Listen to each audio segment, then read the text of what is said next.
Kulgam encounter میں شہید ہونے والے بانڈی پورہ داچیگام کے وسیم سرور کو آج پرنم آنکھوں سے سپرد خاک کیا گیا۔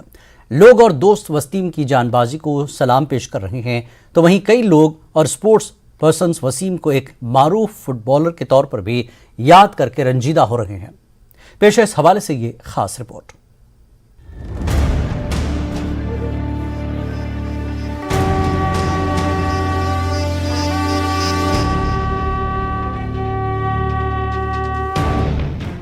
بانڈی پورہ داچیگام علاقے سے تعلق رکھنے والے 31 سالہ وسیم سرور کو آج پرنم آنکھوں سے مقامی قبرستان میں سپرد خاک کر دیا گیا۔ وسیم کو فوج کی کلفورس کے GOC موہت سے DIG شمالی کشمیر وویک گپتا، SSP بانڈی پورہ کے علاوہ ADDC اور ACR بانڈی پورہ سمیت درجنوں افسران نے گلہائے عقیدت پیش کیا۔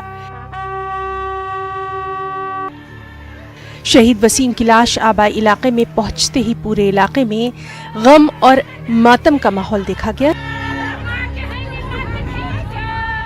شہید وسیم کے نماز جنازہ میں شامل ہونے کے لیے ہزاروں لوگ پرنم آنکھوں سے موجود رہے۔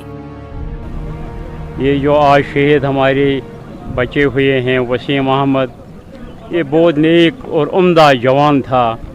اس کا چال چلن اتنا اچھا تھا کہ پورے گاؤں پورے شہر آج اس کے جنازے میں شامل ہوا ہے۔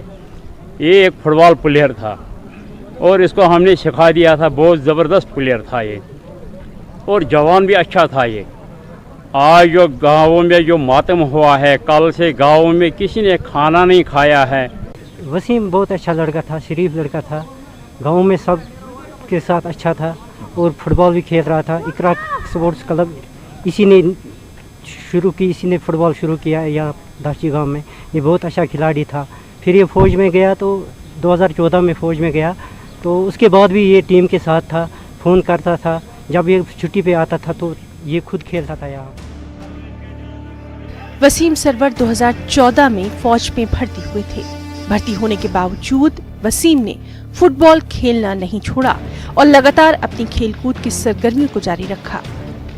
مقامی لوگوں کے مطابق وسیم کی شہادت نے پورے علاقے کو ہلا کر رکھ دیا ہے اور پوری بستی میں ماتم اور غم کا ماحول دیکھا جا رہا ہے۔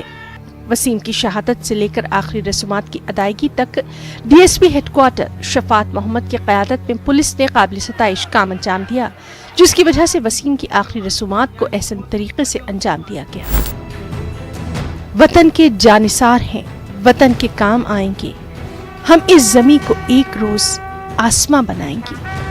وطن کی خاک سے مر کر بھی ہم کو انس باقی ہے، مزہ دامن مادر کا ہے اس مٹی کے دامن۔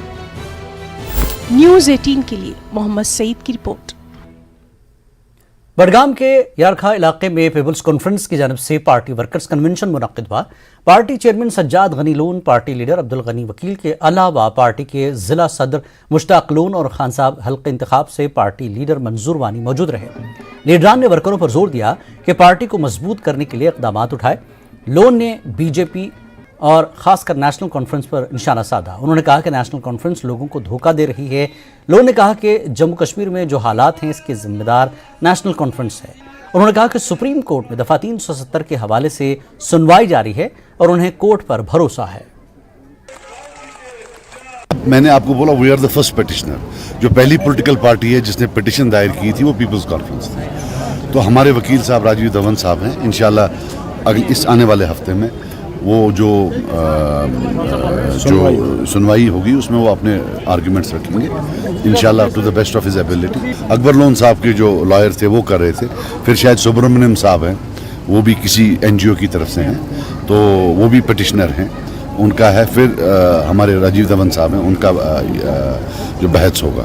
سو ابھی تو اب جب سپریم کورٹ میں ہے تو I think they should do the talking there. ہم نے BJP کا بھی بولا، NC کا بھی بولا ہے، ہماری پچھلے 20-30 سال سے رائولری ہے۔ جب بھی ہم لڑتے تھے، ہمیں یہ کوئی نئی پارٹی نہیں ہے، 45 سال پرانی پارٹی، ہم وکٹم رہے ہیں، ان کے ریگنگ کے وکٹم رہے ہیں، ہمارے لوگوں کو پکڑا ہے ان کے ہاتھوں ہمارے ورکر مرے ہیں۔ کلنگ نہیں ہے کشمیر میں، BJP کو جمعہ 7 دن ہو گئے، کلنگ پچھلے 30 سال سے آ رہی ہے۔ وہ کلنگ کون کر رہا ہے؟ وہ کیا انانیمس ہیں؟ وہ کشمیری نہیں ہیں جو قبروں میں بیٹھے ہیں؟ وہ کیا ہیں؟ غلام نبی آزاد کا کہنا ہے کہ جموں کشمیر کے خصوصی موقف کے مخالفین کو کسی حقیقت کا علم نہیں ہے۔ انہوں نے کہا کہ آرٹیکل 370 کے مخالفین جموں کشمیر کی تاریخ جانتے ہیں، نہ جغرافیہ کا علم رکھتے ہیں۔ آزاد کے مطابق دفعہ 370 سے جتنا فائدہ سری نگر والوں کو مل رہا تھا اتنا ہی فائدہ جموں والے بھی اٹھا رہے تھے۔ غلام نبی آزاد کہتے ہیں کہ انہیں سپریم کورٹ پر پورا بھروسہ ہے۔